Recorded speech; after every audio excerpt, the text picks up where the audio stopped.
Hello student, good morning. आज हम लोग फिर बीए पार्ट 1 ऑनर्स के क्लास के लिए ऑनलाइन माध्यम से जुड़े। आज हम लोग राजनीतिक प्रक्रिया में दबाव समूह के बारे में जानने की कोशिश करेंगे। Pressure group in the political pressure process. दबाव समूह, जैसे नाम से ही ये पता चलता है कि कोई कहीं पर जोर लगाता हो, इफेक्ट लगाता हो या प्रभावित करने की कोशिश करता हो। ऐसे किसी भी राज्य या समाज में कई तरह के समूह हो सकते हैं, यानी कि हित समूह हो सकते हैं या होते हैं। लेकिन जब वे सत्ता को प्रभावित करने के दृष्टि से या करने की कोशिश करते हैं, कोशिश करने के लिए सक्रिय हो जाते हैं, तब वे हित समूह दबाव समूह के रूप में परिवर्तित हो जाते हैं। तो हम लोग आज ये जानने की कोशिश करेंगे कि राजनीतिक प्रक्रिया में दबाव समूह का क्या महत्व है, किस तरह से अपना वो काम करता है, उसकी कोई कैसी अर्थ और परिभाषा जानने की कोशिश हम लोग आज करेंगे। राजनीतिक प्रक्रिया में दबाव समूहों का विशिष्ट यानी कि खास महत्व है। ऐसा भी समय था, यानी कि पहले के समय में, जब दबाव तथा हित समूह को अनैतिक माना जाता था, यानी कि उसमें माना जाता था कि ये सही नहीं है एवं बुरी नजरों से देखा जाता था। फेड्रिक ने लिखा है कि क्या कूड़ा ढोने वाले और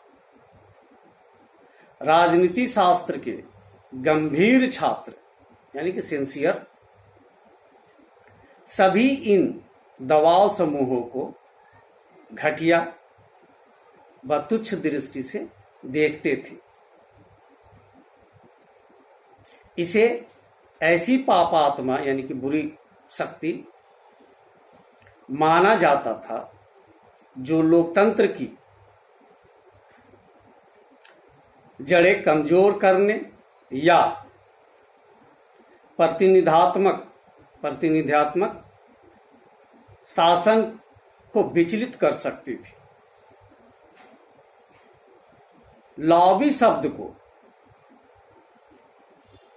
नफरत की दृष्टि से देखा जाता था और इसे धोखा, भ्रष्टाचार, बुराई आदि का प्रतीक माना जाता था। कहने का मतलब ये है कि एक समय था जब दबाव समूहों को एक बुरी शक्ति के रूप में देखा जाता था।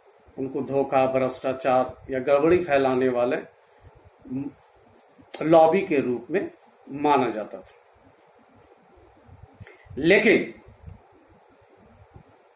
आधुनिक समय में दबाव व हित समूहों को लोकतंत्र का हितैषी एवं सहयोगी माने जाने लगा।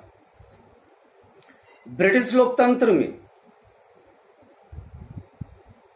उनकी विशेष भूमिका है, क्योंकि ब्रिटेन एक बहुलवादी राजनीतिक व्यवस्था का उदाहरण पेश करता है और लोगों ने अपने बहुमुखी विकास यानी कि हर तरह के बहुमुखी विकास के लिए अनेक गुटों और समूहों की रचना की है। जो अपने हितों की पूर्ति के लिए शासन तंत्र को प्रभावित करने में अनवरत रूप से लगे रहते हैं। बियर के शब्दों में दबाव गुट ब्रिटिश संसदीय लोकतंत्र का अभिन्न अंग बन गए। यानी कि बियर का मानना यह है कि ब्रिटिश संसदीय जो लोकतंत्र है उसका वो एक अटूट हिस्सा है। ग्रेट ब्रिटेन में 19वीं सदी के सुधार आंदोलनों के परिणाम स्वरूप दबाव गुटों का विकास हुआ है। बेंथम, कॉबडन एवं मिल का इस प्रकार के हित समूहों से संबंध था। तो ये थी दबाव समूहों का एक परिचय, इंट्रोडक्शन कि कब क्या था और आज क्या है। अब बात हम लोग करेंगे दबाव समूह की अर्थ एवं परिभाषा के बारे में हम लोग जानने की कोशिश करेंगे। Meaning and definition of pressure group. दबाव समूह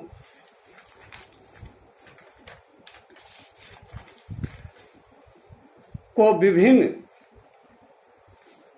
नामों से पुकारा जाता है।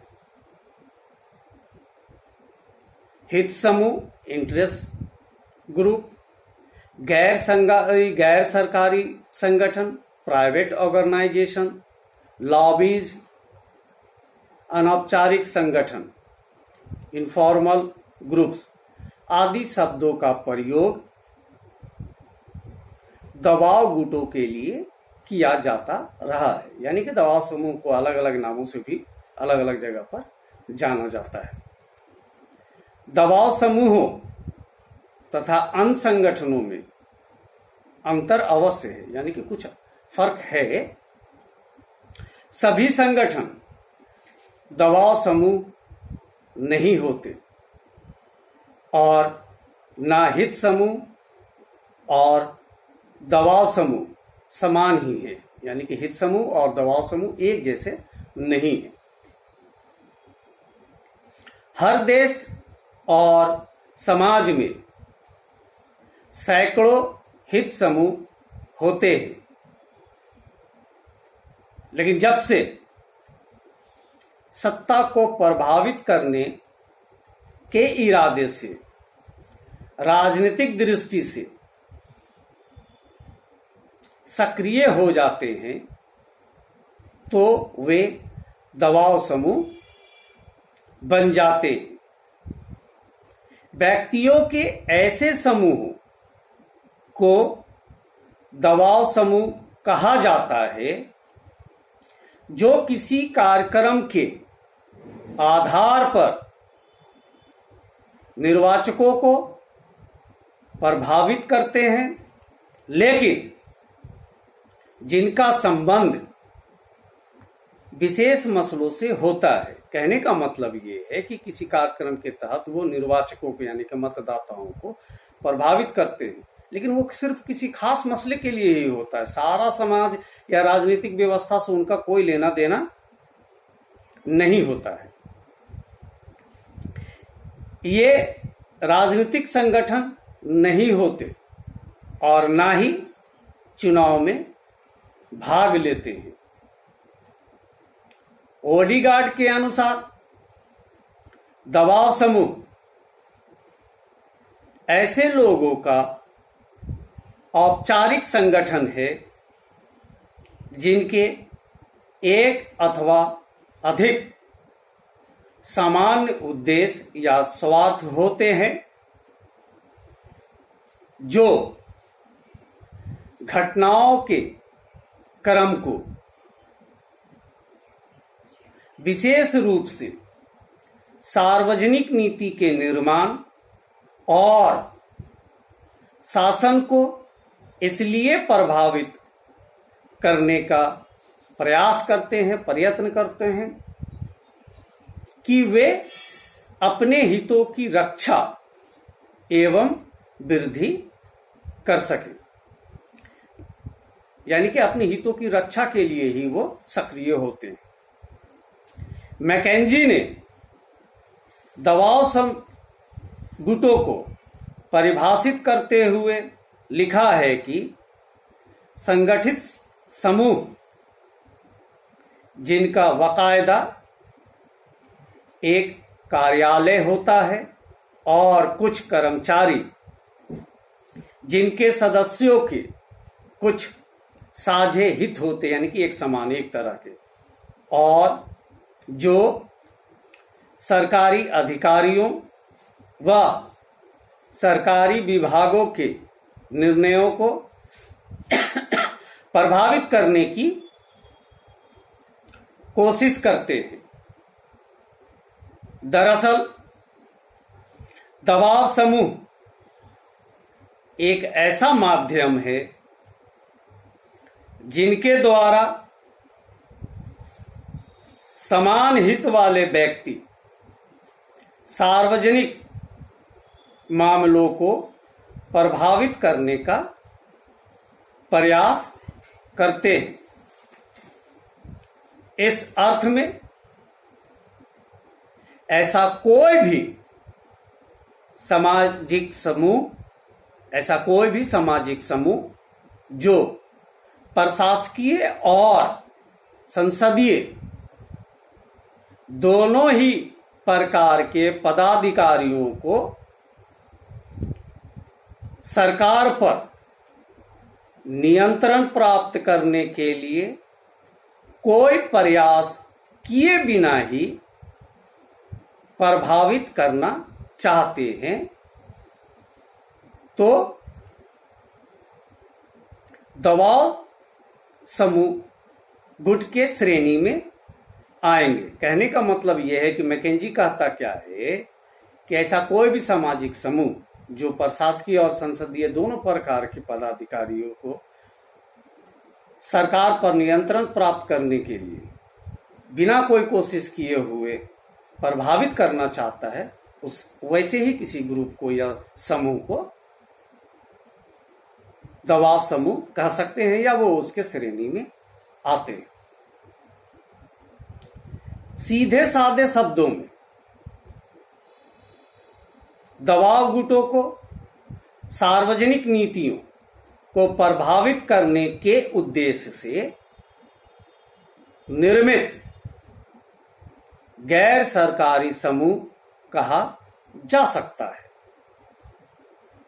उदाहरण के लिए औद्योगिक, व्यवसाय, श्रमिक, वाणिज्यिक और अन्य वर्गों के समूह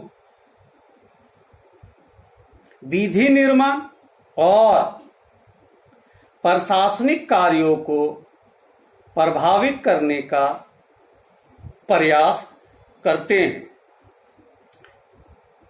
जिनसे कि वे अपने हितों में कानून बनवा सके या अपने हितों की हानि पहुंचाने वाले विधेयकों को वापस लेने के लिए या उनमें जरूरी परिवर्तन करवाने के लिए प्रयास कर सके तथा प्रशासनिक कार्यों को प्रभावित कर सके।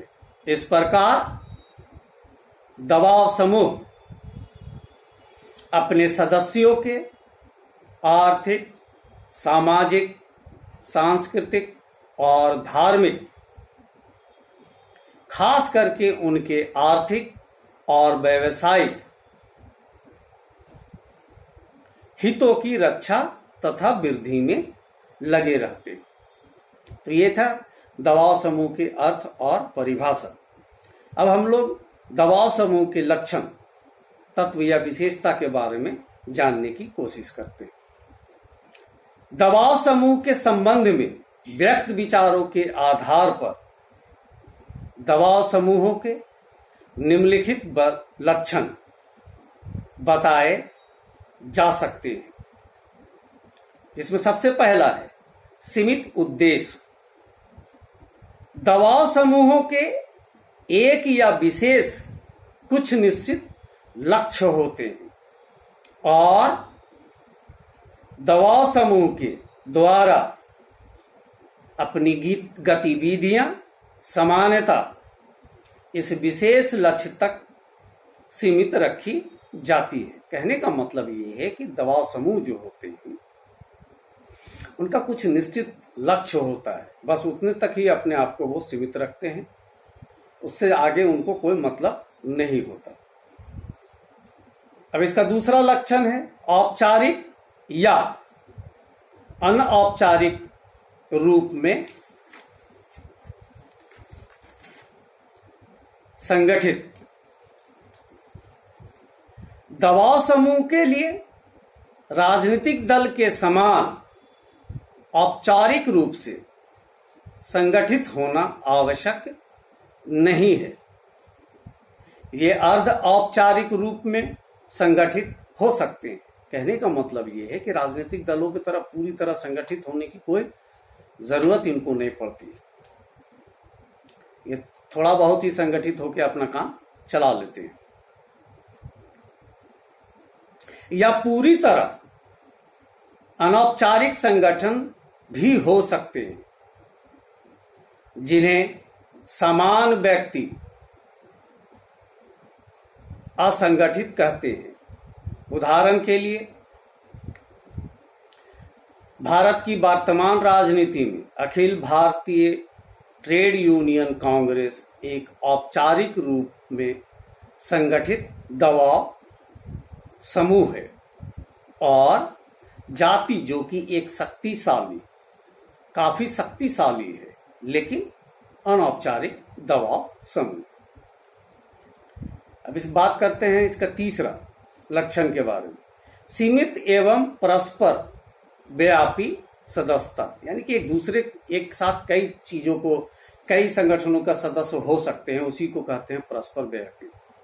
दबाव समूह का समानतः वर्गीय हितों से संबंध होता है और स्वाभाविक रूप से इनकी सदस्यता सीमित ही होती है। ट्रेड यूनियन की सदस्यता सिर्फ श्रमिक वर्ग को और वाणिज्य मंडल की सदस्यता सिर्फ व्यापारिक वर्ग को ही प्राप्त रहती है। दबाव समूह की सदस्यता परस्पर व्यापी भी होती है। एक व्यक्ति एक ही समय पर अनेक दबाव समूहों का सदस्य हो सकता है। उदाहरण के लिए वह जातीय समूह, मोहल्ला संघ और शिक्षक संघ या श्रमिक संघ का सदस्य हो सकता है। इसका चौथा लक्षण है संवैधानिक और असंवैधानिक साधनों का प्रयोग, यानी कि ये संवैधानिक तौर तरीके भी इख्तियार करते हैं और असंवैधानिक। विशेष हितों की पूर्ति ही सबसे प्रमुख लक्ष्य होने के कारण दबाव समूह के द्वारा आवश्यकता अनुसार उचित और अनुचित, संवैधानिक और असंवैधानिक सभी प्रकार के साधनों का प्रयोग किया जाता है। अब इसका पांचवा लक्षण है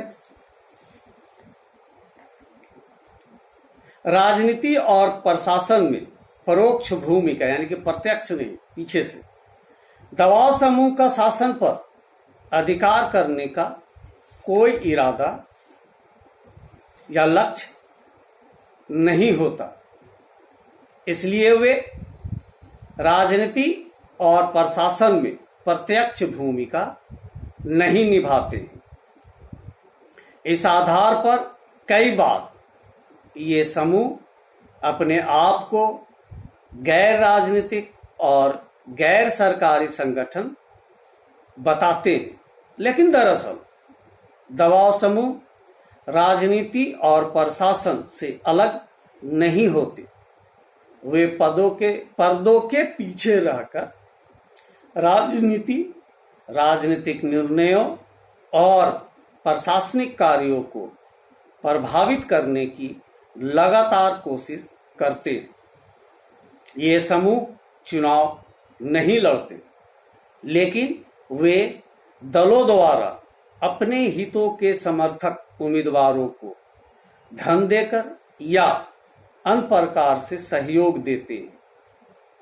वे शासन से बाहर रहकर प्रशासनिक अधिकारियों के निर्णयों को प्रभावित करते हैं।